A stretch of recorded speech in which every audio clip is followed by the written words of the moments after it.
What do you get when you mix hip-hop with soul and a dash of controversy? Today, we're uncovering the life and legacy of Lauryn Hill.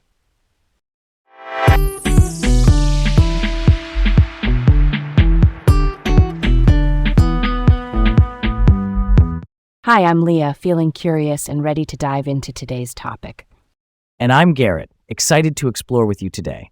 Welcome to Laid Back Learning with Leah and Garrett. Today we're discussing Lauryn Hill, an iconic artist whose influence stretches across music, culture, and more. Okay, quick memory. The first time I heard doo-wop, that thing, I was sitting in a friend's basement, and that horn line hit like a sunny day. Then she starts rapping with this tough cadence and flips into singing the hook like classic soul. I remember thinking, wait, you're allowed to do both at that level? It just cracked something open for me. Music could be multidimensional and still knock. That's pretty cool, right? Totally. Lauryn Hill is an American rapper, singer, and songwriter who helped bring the aesthetics of neo-soul into the mainstream. Neo-soul blends classic soul warmth with R&B, hip-hop, and sometimes jazz, often using live instruments and introspective lyrics. She's also a pioneer of rap singing, which just means weaving rapped verses and sung melodies together in one performance. Her impact is outsized, even with a relatively small discography. And the big pillar is the miseducation of Lauryn Hill. It debuted at number 1, set first week records for a female artist at the time, and later went RII Diamond, which means at least 10 million units in the US. It was personal and bold, mixing R&B, doo-wop, reggae, and hip-hop with real-life themes of love, faith, and identity. It became a model for artist-led, socially conscious albums that could still dominate the charts. Before that, she was El Boogie in the Fugees with Wyclef Jean and Pras Michel. The group helped pull new listeners into hip-hop without watering it down. They were everywhere by the mid-90s, crossing into pop and adult contemporary spaces, and that visibility helped popularize the genre globally. Let's set the scene early on. Lauryn Noel Hill was born in New Jersey, and music was baked into her home life. Her mom played piano, her dad sang in clubs and at weddings.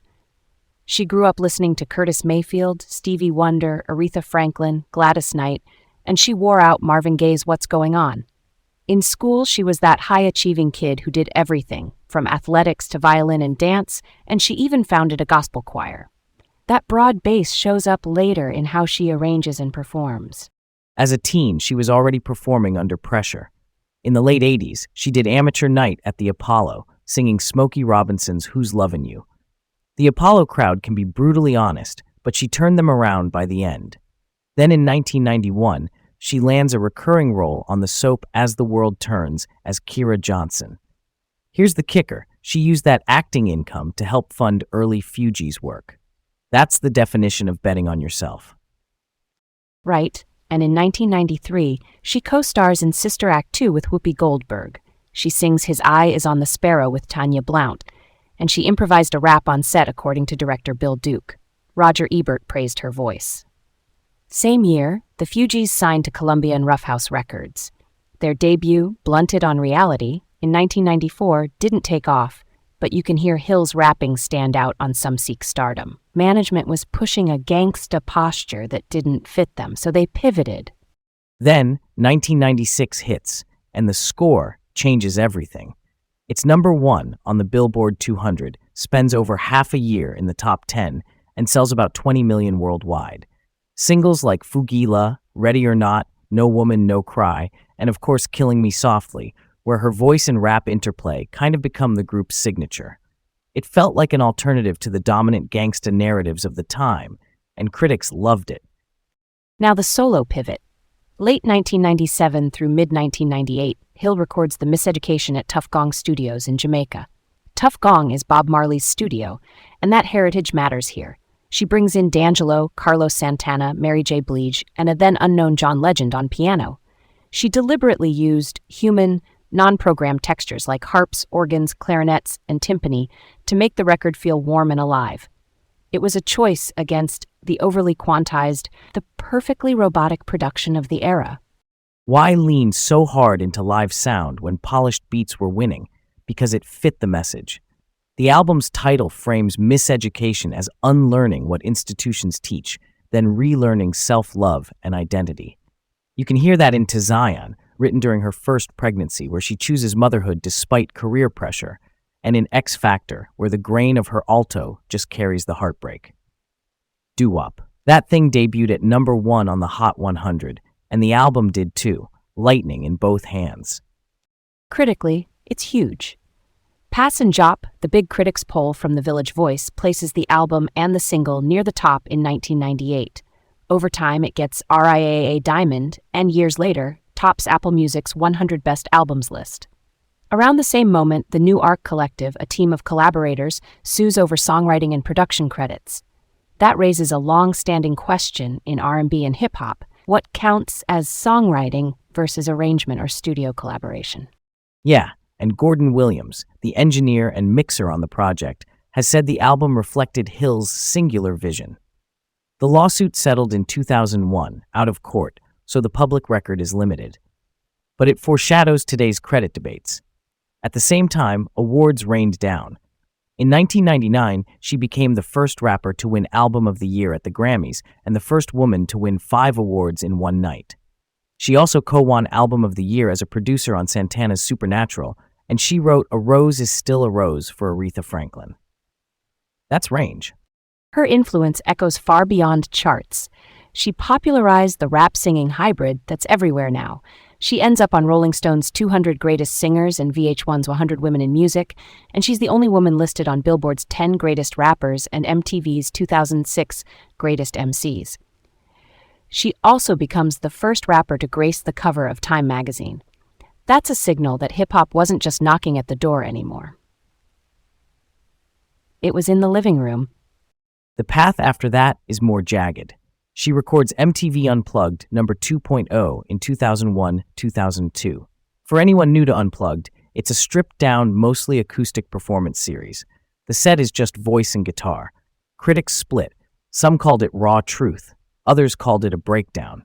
She talks about distress and joy, and a lot of fans connected with the vulnerability. Then there are the headlines: requests to be addressed as Miss Hill, lateness at shows, and a 2003 performance at the Vatican where she criticized church leadership over abuse scandals. She becomes a lightning rod for how we read boundaries and protest. There's also the 2012-2013 tax case. Legally, it was about willful failure to file or pay over tax, which is different from tax evasion. She pleaded guilty, served 3 months in prison and 3 months of house arrest. She released Neurotic Society under time pressure and later Consumerism, which she finished by sending instructions while incarcerated. It's intense, dense lyricism shaped by a very intense time. She also released Black Rage, a protest song, and later paired up with Nas on Nobody, showing how her pen still cuts sharp. And she kept threading in selective projects. She narrated Concerning Violence, a Swedish documentary on African liberation. She co-produced and recorded 6 songs for the Nina Simone documentary soundtrack in 2015, which a lot of folks consider her most comprehensive studio work since Mies Education. She curated the Diaspora Calling Festival in 2016 to highlight artists across the African diaspora. She's still a big live draw, even with controversies about punctuality or reworked arrangements. Not gonna lie, that split reaction is fascinating to me. Recent chapters show how central she remains. In 2019, Guarding the Gates lands on the Queen and Slim soundtrack. In 2021, she gives a rare, in-depth interview addressing myths around miseducation and the need to protect her family and mental space. In 2024, she pops up at Coachella during her son YG Marley's set, does solo hits, and reunites with Wyclef for Fugees classics. Later that year, a planned Fugees tour gets canceled, there's a Pras Michelle diss track, and then a lawsuit from Pras alleging mismanagement, which she publicly disputes. That's a lot of moving pieces. More recently, in 2026, she's nominated for the Rock and Roll Hall of Fame. She returns to the Grammy stage for the first time since 1999, leading the in memoriam tribute to Roberta Flack and D'Angelo with Nothing Even Matters, and joining Wyclef and an ensemble for Killing Me Softly. Then a surprise cameo at Kanye West's SoFi Stadium show, where they perform All Falls Down and Believe What I Say, both built from her work. Plus, she does Lost Ones and Doo-Wop. She even appears on the deluxe edition of his album with a track inspired by the Supremes. Talk about intergenerational feedback loops. All right, that brings us to a lasting question: the authorship and production credit dispute around Miseducation. New Arc, a collective of collaborators, alleged substantial contributions and sued in 1998. Gordon Williams, the engineer and mixer, has said it's primarily Hill's vision. The case settles, so we don't have a court ruling that clarifies everything. Why does this still spark debate today? Credits are currency. They decide who gets paid and how legacies are written. And in sample-era R&B and hip-hop, the studio can be a hive of ideas. Someone plays a bass line, someone shifts a drum feel, someone reframes a chord. Is that arrangement or songwriting? There's no universal line. I think Hill set the vision and authored the core songs, based on the accounts we have. But I also think the collaborative energy mattered a ton and deserved clearer contracts from the jump. Both can be true. I hear that. I lean toward protecting the auteur's through line, especially for women in a system that often denies them the word genius. She explicitly resisted offers that might have diluted her ownership. At the same time, I wish the personal bond approach hadn't replaced paperwork, because when feeling sour, it turns into a courtroom question instead of a liner notes celebration. Real talk. It's a broader industry issue, not just her story. So maybe the takeaway is, protect the vision and protect the village. Credit expansively and specifically, and you're less likely to fight later about where the magic came from. And in Hill's case, even with the dispute, the sheer coherence of Miseducation points to a single hand on the wheel. Culturally, her relevance stays loud. As we mentioned earlier, honors from Rolling Stone and Billboard underscore that.